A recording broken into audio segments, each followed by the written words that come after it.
Hi children, welcome to the digital media of instruction. I'm Elsy taking History and Civics for class 10. Our text is comprised of 3 sections.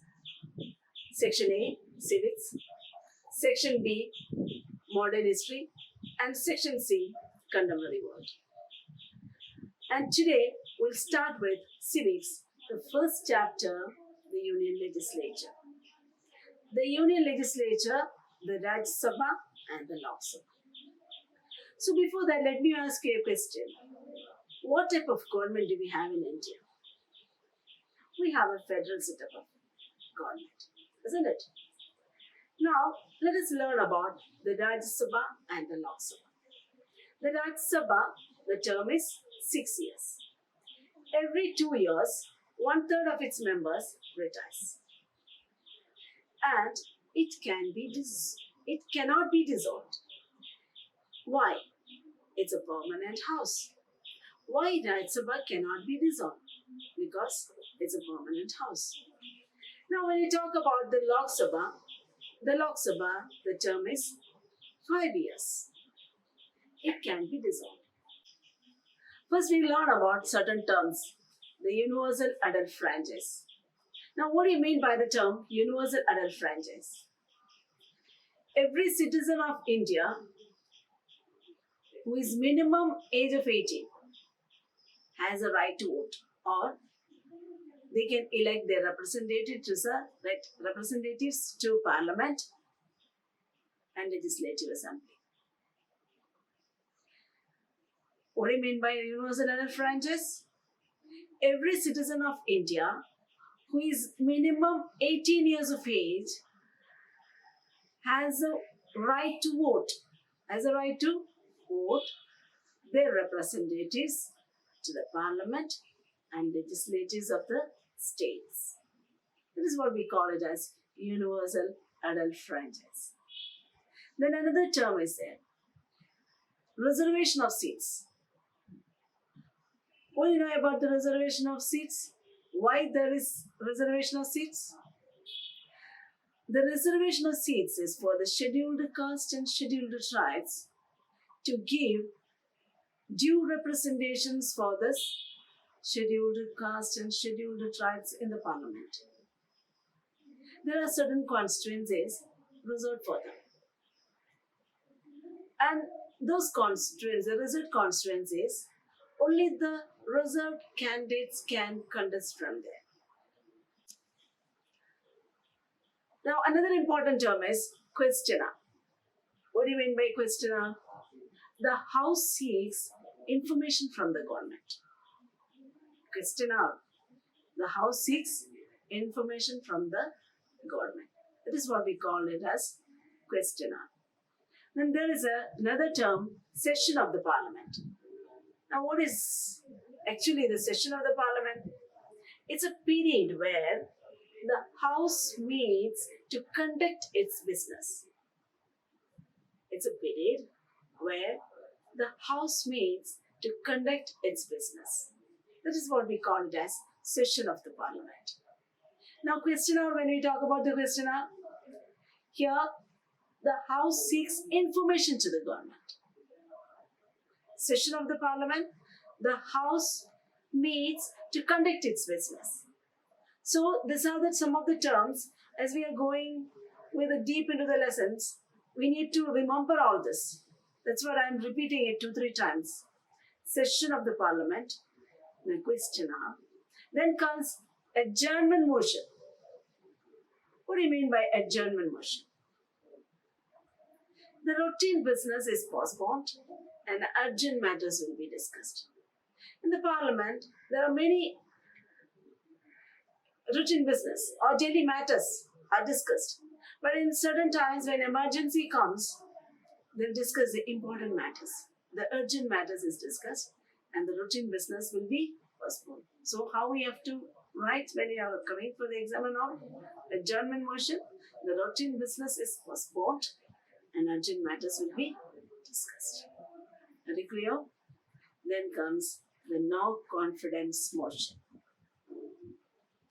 Here, The ministers are collectively responsible to the Lok Sabha. Now, confidence motion. Okay? The ministers are collectively, or the members are collectively responsible to the Lok Sabha. So when there is a no confidence motion is passed against the government, by whom? By the opposition party. Then what will happen? The entire ministry has to resign. When a no confidence motion is passed against the government by the opposition, then the entire ministry has to resign. Okay, that is one of the important terms that you have to remind. Keep it in your mind. Next one is quorum. Now what is quorum? Minimum number of members required to be present. Minimum number of members required to be present. So what is a quorum? Minimum number of members required to be present before the meeting begins. That is what we call it as quorum. Minimum number of members required to be present before the meeting begins. Okay, these are some of the important terms. The first one, the universal adult franchise. Then comes reservation of seats. Then session of the parliament. Then comes question hour. Then adjournment motion. The no confidence motion. And the last one, we learn quorum. These are some of the terms we need to learn again and again as we continue with the same lesson. Now let us learn about the two types of government. So on the basis of the relation between the center and the states, there are two types of government. Now which are the two types of government? The unitary government and the federal government. Now unitary government means what? All the powers are vested in the hands of the central government. All the powers are vested in the hands of the central government. Now, what are the characteristics of a unitary government? First, that's what I told you. In a unitary government, all the powers are in the hands of the central government. Here, there is no division of subjects. Can you tell an example of the unitary government? Like Italy, Japan, England. These are some of the countries. All the powers are vested in the hands of the central government and there is no division of powers. Whereas at the same time in the unitary government there is single citizenship. Of course, India is one of the best examples for the single citizenship. India is the best example for single citizenship.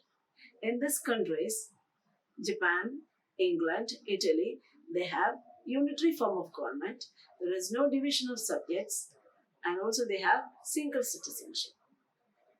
Now, let us learn about the federal setup of government. Now, what do you know about the federal setup of government? Federal setup of government means it's a dual form of government. A government at the center and a government at the state. That means in the center, the entire administration of the country was taken care by the central government and the state, they'll take care of their own administration. So that is what a government at the center and a government at the state. Now for India, when we talk about Indian organs of the government, when we talk about the Indian organs of the government, there are three organs we have in India. Which are the three organs of the Indian government? The legislative, the executive, and judiciary. The legislative, the executive, and judiciary. Now, let us learn about the Union Parliament also have three components. Now, which are the three components or the constituents of the Indian Parliament or the Union Parliament? Which are the components? You have to keep it in mind. It's very important. Three components. The President of the Union, the Lok Sabha, the Rajya Sabha. Three components. The President of the Union, the Lok Sabha, the Rajya Sabha. Now, how many states do we have in India? We have 29 states and 7 union territories.